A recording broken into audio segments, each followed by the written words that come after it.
A mesa continua no mesmo lugar. Mas existe uma cadeira que ninguém ocupa mais. Você pega o prato a mais por hábito e só na hora de servir lembra que não precisa mais. Uma discussão que ninguém quis encerrar, só que distante demais para voltar sozinho. Por mais simples que pareça, talvez a mais silenciosa de todas. Todos os dias, mas presente só de corpo. Ninguém avisa quando um jantar comum vai ser o último de uma fase. Guardado em algum lugar, disponível sempre que a gente decidir usar. Outras por causa do orgulho. Porque o tempo passou mais rápido do que a gente conseguiu acompanhar. E provavelmente ouviu sem realmente escutar. Aquilo que parecia rotina, o arroz ainda solta fumaça, passa o olho de raspão, como se fosse só mais um detalhe da casa. Não foi a morte que a esvaziou. A mesa continua posta para todos. A diferença é que numa delas ainda existe a possibilidade de pegar o telefone. Existe ainda uma terceira cadeira. É a cadeira de quem está ali, sentado. Essa cadeira não está vazia aos olhos de quem passa e vê a família reunida. Outro abraço, outro giz eu te amo antes de dormir. E que puxa para outra cidade, mesmo morando a poucos quilômetros uma da outra. A cadeira já não era mais ocupada do mesmo jeito. Só depois que a cadeira esvazia é que a gente entende, em outra casa, uma cadeira também está vazia, mas por um motivo diferente. Foi o orgulho. Depois a gente se falar, que virou meses, virou anos, menos para aquele que ainda está vivo. A comida esfria do mesmo jeito nas duas casas. Discar um número e dizer, mas vem jantar com a gente. E essa possibilidade é um tipo de riqueza que a gente só reconhece quando ela deixa de existir. Não é a cadeira de quem partiu, nem a de quem se afastou por mágoa. O celular na mão, os olhos na tela, a mente em qualquer lugar, menos naquela mesa. Mas está vazia para quem mais precisava daquela atenção e não a recebeu. A gente acredita que sempre vai haver outro domingo. Vive-se como se o tempo fosse um recurso infinito. Mas as pessoas seguem seu próprio caminho. Algumas por causa da vida adulta. Para o próprio trabalho, para a própria família. E outras, simplesmente. E quando você percebeu que é capaz de manter duas pessoas afastadas, aproveita enquanto ainda dá tempo. Depois de alguns dias, começa a doer. E então você entende que o silêncio pode fazer mais barulho do que qualquer conversa. Você já deve ter ouvido alguém mais velho dizer, porque a correria da vida não deixa espaço para sentir o peso dessa frase. Era presente. O feijão tem o mesmo cheiro de sempre. No começo, você ainda olha para ela sem perceber. Os pratos ainda são colocados. Tem gente que só percebe isso no dia em que arruma a casa dos pais depois que eles se foram e encontra a cadeira de sempre, ainda no mesmo canto, ainda virada para a mesma direção, como se estivesse esperando alguém sentar.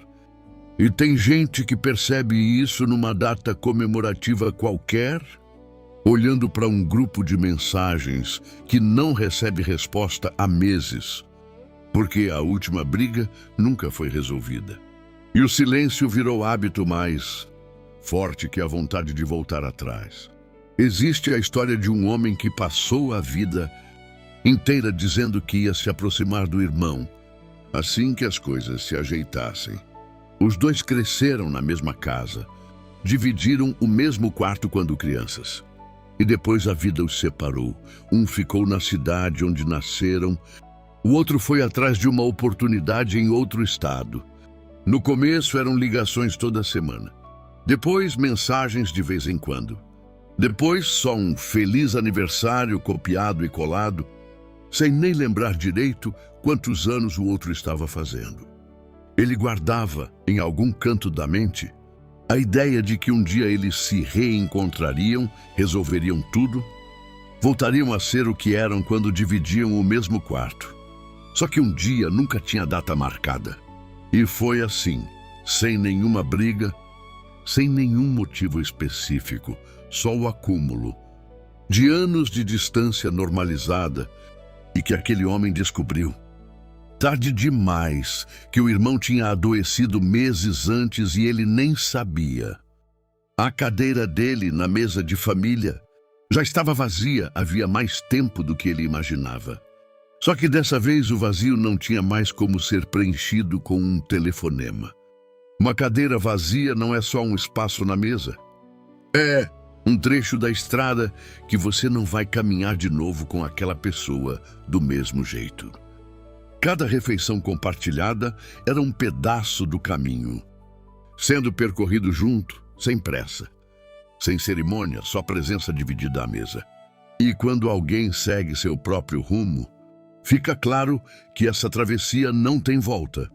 Não existe um posto de pedágio onde você para, refaz o trecho e recupera o que ficou para trás. Tem gente que passa a vida inteira olhando para o horizonte, pensando no próximo passo, na próxima conquista, no próximo destino, e esquece de reparar em quem está caminhando ao lado bem agora. E quando enfim olha para o lado, descobre que aquele trecho da estrada já foi percorrido sozinho. Toda a travessia tem trechos que só existem uma vez. A subida específica, a curva específica, a companhia específica daquele momento. Depois que se passa por eles, o caminho continua, mas nunca mais daquele mesmo jeito, com aquela mesma pessoa, naquela mesma distância entre os dois. Existem também travessias que seguem em paralelo por anos, duas estradas próximas, quase se tocando, sem nunca se cruzar de verdade. É o que acontece quando duas pessoas moram na mesma cidade, se veem em fotos de família, trocam figurinhas em datas comemorativas, mas nunca param de fato para caminhar lado a lado. A distância, nesse caso, não é de quilômetros, é de atenção.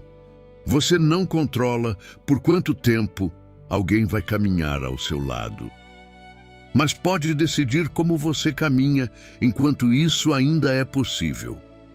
A maior tragédia não é apenas a distância física. É perceber tarde demais que você estava perto no espaço, mas longe na atenção, sentado à mesma mesa, mas com a cabeça em outro lugar, o celular na mão, o olhar em outra direção. Pense numa família que vive dizendo: ano que vem a gente viaja junto. Mês que vem eu paro mais. Quando as coisas melhorarem, eu presto mais atenção.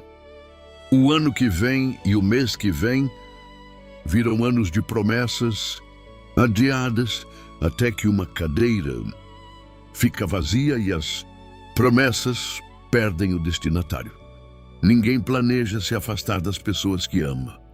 Isso acontece devagar, em pequenas escolhas repetidas. Escolher o celular no lugar da conversa, escolher o trabalho no lugar do jantar, escolher o silêncio no lugar do pedido de desculpas. Nenhuma dessas escolhas parece grave sozinha, mas somadas ao longo dos anos, elas constroem exatamente a distância que depois a gente chora não ter evitado. E existe uma armadilha ainda mais sutil, a de achar que presença física já é suficiente, que estar na mesma casa, na mesma mesa, no mesmo evento, já cumpre a parte que cabe a você. Mas presença sem atenção é só um corpo ocupando um lugar.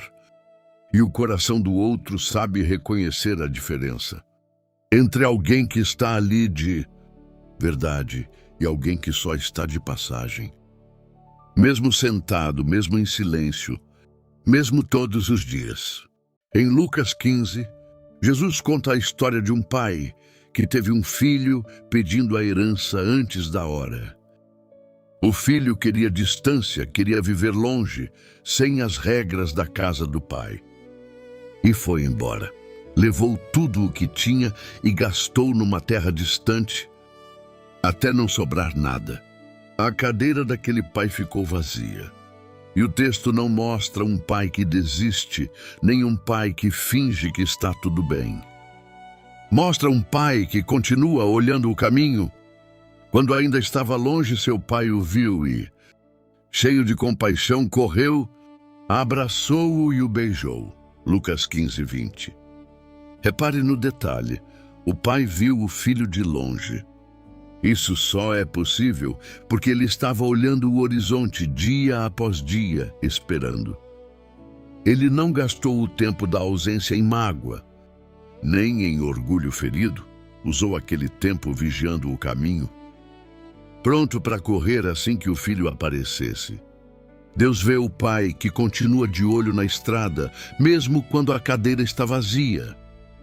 E vê também o filho, porque a mesma passagem termina com uma festa. Um bezerro gordo, um anel recolocado no dedo. A cadeira vazia não é definitiva enquanto ainda existe alguém olhando pro caminho de volta. Essa história não é só sobre o filho que voltou. É sobre o tempo em que o pai escolheu continuar olhando, mesmo sem garantia nenhuma de que o filho voltaria. Ele não sabia se aquele caminho um dia traria alguém de volta. Só sabia que, se trouxesse, ele não podia estar de costas para o horizonte quando isso acontecesse. Há uma outra história bem mais antiga que fala de uma cadeira vazia por 22 anos. Em Gênesis, Jacó recebeu de volta a túnica do filho José, rasgada e manchada de sangue, e concluiu que uma fera o havia devorado. Rasgou Jacó as suas vestes, pôs saco sobre os lombos e lamentou seu filho por muitos dias. Gênesis 37 a 34. A cadeira de José, na tenda de Jacó, ficou vazia por mais de 2 décadas. Jacó chorou aquele filho como quem chora um morto, sem saber que, na verdade, José estava vivo, vendido pelos próprios irmãos, levado ao Egito, passando por prisão injusta antes de chegar a uma posição de poder que ninguém em sua família jamais poderia imaginar. Durante todo esse tempo, Jacó carregou o luto de uma cadeira vazia que ele acreditava definitiva. Não havia esperança de reencontro, porque não havia sequer a suspeita de que havia algo a esperar. E ainda assim, quando a fome levou os irmãos de José até o Egito em busca de alimento, e José finalmente se revelou a eles, a primeira pergunta que fez não foi sobre vingança. Foi sobre o pai. Ainda vive meu pai? Gênesis 45, 3. E quando finalmente Jacó recebeu a notícia de que o filho que chorou como morto estava vivo, o texto diz que reanimou-se o espírito de Jacó, seu pai. Gênesis 45, 27. A cadeira que esteve vazia por 22 anos foi ocupada de novo, não porque Jacó tenha feito algo para isso acontecer, mas porque Deus estava conduzindo, nos bastidores daquela história, um caminho que nem o pai nem o filho podiam enxergar enquanto viviam à distância entre si. O mundo diz que o tempo perdido se recupera depois, com desculpas, com presentes, com quando eu puder. Mas Deus vê que presença não se compensa, ela se vive agora, no momento em que ainda é possível vivê-la. O mundo foca no amanhã, na próxima fase, no próximo objetivo. Mas o amor só existe no hoje.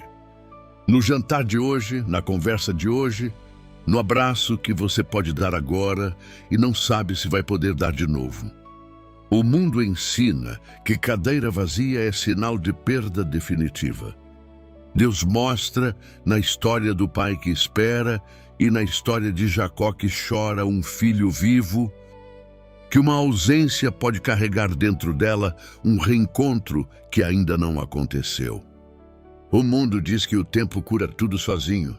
Deus mostra que o tempo por si só não devolve ninguém para a mesa. É a atenção, a espera ativa, o olhar fixo no horizonte, que mantém viva a possibilidade de reencontro enquanto o tempo passa. Se hoje sua mesa ainda tem todas as cadeiras ocupadas, agradeça, mesmo que isso pareça óbvio demais para ser dito em voz alta. Desligue o celular por alguns minutos. Olhe nos olhos de quem está sentado com você. Ouça a história inteira, mesmo que pareça sem importância, mesmo que já tenha ouvido parecido antes. Se existe uma cadeira vazia por causa do orgulho, talvez hoje seja o dia de dar o primeiro passo de volta. Não porque é fácil, mas porque a estrada só se refaz enquanto os dois lados ainda estão vivos para caminhar. Se existe uma cadeira que parece definitivamente vazia, como a de Jacó, que chorou um filho por 22 anos sem saber que ele ainda vivia. Talvez a lição não seja desistir de esperar, mas entender que nem toda ausência é o fim da história. Algumas cadeiras só parecem vazias, porque ainda não chegou o capítulo do reencontro. Prosperidade, nesse sentido, não tem nada a ver com o que você acumula. Tem a ver com quantas cadeiras ao seu redor ainda estão ocupadas por gente que você não deixou de lado. Tem a ver com quantas conversas você não adiou, quantos abraços você não economizou, quantos eu te amo você disse antes de precisar dizer eu deveria ter dito. Porque ninguém sabe qual vai ser a última refeição antes de uma cadeira ficar vazia. E quando esse dia chegar, você vai querer ter vivido mais momentos. Não ter acumulado mais coisas, nem guardado mais orgulho, nem adiado mais um eu te amo para um amanhã que talvez não venha. E se, como Jacó, você carrega hoje o peso de uma cadeira que parece vazia para sempre, guarde essa verdade. Deus conhece histórias que o tempo humano não consegue prever. Continue olhando para o caminho. Continue de coração aberto para a mesa. Porque às vezes o reencontro mais improvável de todos está apenas esperando o momento certo para acontecer.